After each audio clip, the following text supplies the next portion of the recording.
도대체 이 문 안에 뭐가 있는 거지? 아, 왜 이리 안 열리는 거야? 아이고, 지금 뭐 하는겨? 이 문은 안 돼. 절대 열면 안 돼. 할머니? 아휴, 큰일이네. 왜 그래, 엄마? 무슨 일 있어? 네 할머니 때문에 요즘 따라 병이 더 심각해지셨다는데 엄마가 시간이 안 돼서 갈 수가 없네. 에이, 내가 있는데 무슨 걱정이야. 걱정 마. 내가 당분간 할머니 집에서 할머니랑 같이 있을게. 엄마에게 할머니의 병세가 심각해졌다는 이야기를 듣고 간병을 위해 찾아간 할머니네 집. 역시나 할머니는 내가 왔는데도 이상한 행동을 하느라 정신이 없어 보이셨다. 아이고, 내 정신 좀 봐. 우리 아들 밥 해줄 시간이 지났잖아. 할머니, 밥 안 차리셔도 돼요. 괜찮으니까 좀 쉬세요. 평소 건강이 안 좋았던 아빠가 지병으로 돌아가신 후 점점 이상 행동을 보이던 할머니. 그러다 어느 날 아빠의 무덤이 파헤쳐진 뒤부터 더 충격을 받으신 건지 갈수록 증세가 점점 심각해지셨다. 오늘은 날씨가 춥네. 아이고, 우리 아들 추우면 안 되지. 어디 보자. 보일러가. 아휴, 우리 아들이랑 매일 함께 있으니까 너무 행복하네. 할머니. 하지만 할머니의 영향 때문일까? 이 집에 오고부터 나 역시 이상한 일을 종종 겪고는 했다. 아빠? 벌써 며칠째 죽은 아빠의 모습을 몇 번이나 목격한 것도 그렇고 종종 내게 아빠가 무언가 말하려고 하는 꿈을 꾸기도 한다. 분명 하고 싶은 말이 있으신 것 같은데 도통 알 수가 없어 걱정만 늘어가던 때. 아빠? 아빠 맞죠? 무슨 말이 하고 싶은 거예요? 제발 말씀해주세요. 내 말을 듣던 아빠는 어딘가로 걸음을 옮겼고 급히 뒤따른 내 눈에 보인 건 집의 가장 구석, 굳게 닫혀있는 문 앞에 서있는 아빠의 모습이었다. 문? 저 문에 뭐가 있는 걸까? 혹시 전하고 싶었던 게 저 안에 숨어있는 건 아닐까?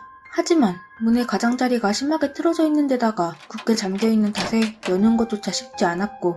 안 돼! 할머니? 아이고, 이 문은 안 된다. 절대 안 돼. 내가 어떻게 지켰는지. 심지어는 문을 열려고 할 때마다 할머니의 방해가 워낙 심해서 도무지 문 안을 확인할 방법이 없었다. 그렇게 호시탐탐 기회를 노리던 중 드디어 때가 찾아왔다. 할머니, 주무세요? 할머니가 깊이 잠드신 걸 확인한 뒤 잠긴 문의 열쇠를 찾아 들어가 보는데 안쪽이 어찌나 어둡던지 한 치 앞도 보이지 않아 후레쉬를 켜고 자세히 들여다보니 바닥에는 차려지기만 했을 뿐 아무도 먹지 않은 채 방치되어 있는 밥상이 가장 먼저 보여왔다. 그리고 그 앞에 서있던 아빠의 말. 나 데려가. 나는 그제야 아빠의 말뜻을 깨달을 수 있었다. 여러분 안녕. 혹시 반복되는 일상에 지치셨나요? 예? 화끈하게 즐길 수 있는 곳이 필요하다고요? 그렇다면 놀러오세요. 꾸미랜드. 화려한 퍼레이드와 다양한 놀거리, 편안하게 쉬어갈 리조트까지 너무 즐거워 돌아갈 수 없어도 책임지지 않는다고요. 놀러오세요. 환상의 세계 꾸미랜드로. 헐 대박. 이게 진짜 당첨됐네. 얼마 전 인터넷 사이트에서 응모한 놀이공원 이벤트 티켓. 처음 응모할 때만 해도 그냥 재미삼아 신청해본 이벤트였는데 이게 정말 당첨이 되다니. 팀장님, 저 혹시 다음 주에 3일 정도 휴가를 낼 수 있을까요? 뭐? 아니, 요즘 회사 바쁘게 돌아가는 거 알면서 무슨 휴가야 휴가는. 정 내고 싶으면 다음 달까지만 참아. 그땐 좀 한가해질 테니까. 그러나 불행히도 내가 가기엔 회사 일이 바빠 도무지 시간을 내기 어려운 상황이었고 결국 난 어쩔 수 없이 시간이 되는 친구에게 이벤트 티켓을 선물해야만 했다. 그렇게 다 대신 친구가 놀이공원에 놀러가게 되었는데 뭐야 얘는? 내 덕분에 놀러가 놓고서 고맙다는 연락 하나가 없네. 놀이공원에 놀러간 지 하루가 꼬박 지났는데도 친구에게선 고맙다는 전화나 문자 한 통 도착하지 않았다. 기껏 당첨된 티켓을 사용하지도 못해 속상한 내게 고맙다는 말 한마디 없는 친구가 어찌나 서운하던지. 하지만 한창 재밌게 놀고 있느라 연락할 틈이 없을 수도 있겠다 싶어 친구가 들려줄 후기를 기대하며 나는 한동안 회사 일로 바쁘게 시간을 보냈다. 그리고 며칠 후 어느덧 늦게까지 일을 마치고 퇴근하던 길 뜻밖의 사람에게 전화가 걸려왔다. 여보세요? 안녕하세요. 규툰 관할지구에서 일하는 다자바 형사입니다. 잠시 여쭤볼 게 있어 전화드렸어요. 네? 네네, 말씀하세요. 다름이 아니라 나누라 씨가 현재 연락이 안 되는 상태여서요. 혹시 따로 연락을 받으신 적이 있으신가요? 어디 계신지라도. 놀아가요? 아니요. 얼마 전에 놀이공원 놀러 가긴 했는데 그 뒤로는 저도 연락을 받거나 만난 적이 없어서요. 놀이공원이요? 혹시 그 놀이공원이 어딘지 알 수 있을까요? 아, 거기가 그 순간 무심코 TV에서 진행되는 뉴스 내용을 본 나는 곧 흘러내리는 눈물을 주체할 수 없었다. 아, 뭐야. 왜 자꾸 따라오는 거야. 설마. 내게는 특이한 친구가 한 명 있다. 그 친구는 평소 어디를 가든 캐리어를 들고 다니는데 그게 오죽 소중하면 집 앞 편의점을 갈 때도 그 캐리어를 잊지 않고 챙겨 나간다. 처음에야 그걸 이상하게 생각했지만 얘가 워낙 집순이어서 한번 나갈 때 생필품을 한가득 사들고 오는 경우가 많아 그것 때문에 캐리어가 필요한가 보다 했다. 야, 너 이번 주 일요일에 뭐해? 나야 언제나처럼 집에 있지? 또? 너는 뭐 허구한 날 집에만 있냐? 그러지 말고 이번 주에 우리 집에나 놀러와. 나 퇴사한 기념 파티하자. 헐, 진짜? 와, 매일 퇴사하겠다고 노래를 부르더니 기어이 해냈구나. 그래, 저녁 때쯤 가면 되지?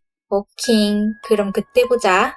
그렇게 시간이 흘러 친구가 놀러온 일요일. 그날도 친구는 역시나 얼씨구 또 캐리어 들고 왔네. 야, 누가 보면 너 여기 며칠 살려고 온 줄 알겠다. 너는 뭐 내가 이러는 거 한두 번도 아닌데 매번 그러더라. 그거야 궁금하니까 그렇지. 도대체 안에 뭐가 들어있길래 그래? 이젠 좀 알려주라. 응? 여기? 재밌는 게 들어있지. 알면 다쳐. 에휴, 됐어. 들어오기나 해. 딱히 무거워 보이지도 않고 저렇게 항상 가지고 다니는 걸 보면 엄청 소중한 게 들어있는 것 같은데 친구는 도통 알려줄 생각을 하지 않으니 내 궁금증은 점점 커져만 갔다. 그러다 오늘 뜻밖의 기회가 찾아왔다. 와, 요즘 진짜 난리도 아니네. 아직도 연쇄살인범이 판을 치나 봐. 그러게, 진짜 무서운 세상이지? 아, 그나저나 아까부터 배가 계속 아프네. 나 잠깐 화장실 좀 갔다 올게. 응? 그래, 다녀와. 친구가 화장실에 간 사이 함께 먹은 걸 정리하던 도중 유난히 내 눈에 띈 친구의 캐리어. 결국 난 호기심을 이기지 못해 친구의 캐리어를 슬쩍 열어보았고 뭐지? 이게 왜 여기 있지? 그리고 그곳에 묻어있던 건 잠깐, 이거 피 아니야? 봤구나.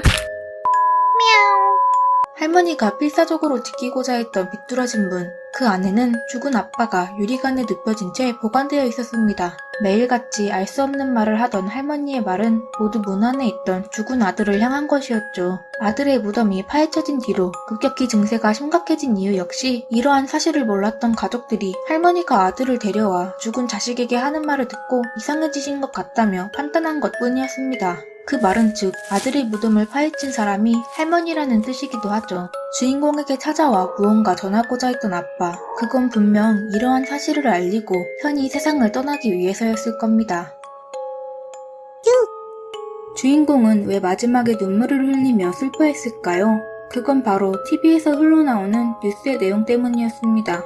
인간 공장이 발견된 놀이공원, 그리고 그곳에서 발생한 수많은 피해자들.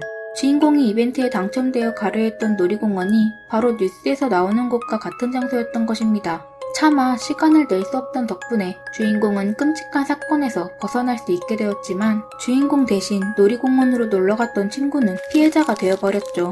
더는 오지 않는 친구의 연락. 그제야 그 이유를 알게 된 주인공은 친구를 향한 미안함 때문에 눈물을 흘린 것입니다. 근래 들어 계속해서 일어나는 연쇄 살인사건의 범인, 그 범인은 바로 친구였습니다. 각종 공구와 여러 가지 물건을 챙겨 친구가 항상 캐리어를 들고 다녔던 이유 역시 언제든 사람을 해치기 위해서였죠. 하지만 주인공은 호기심을 이기지 못해 친구의 경고를 무시한 채 캐리어를 열어보았고 결국 또 다른 피해자가 되어버렸습니다.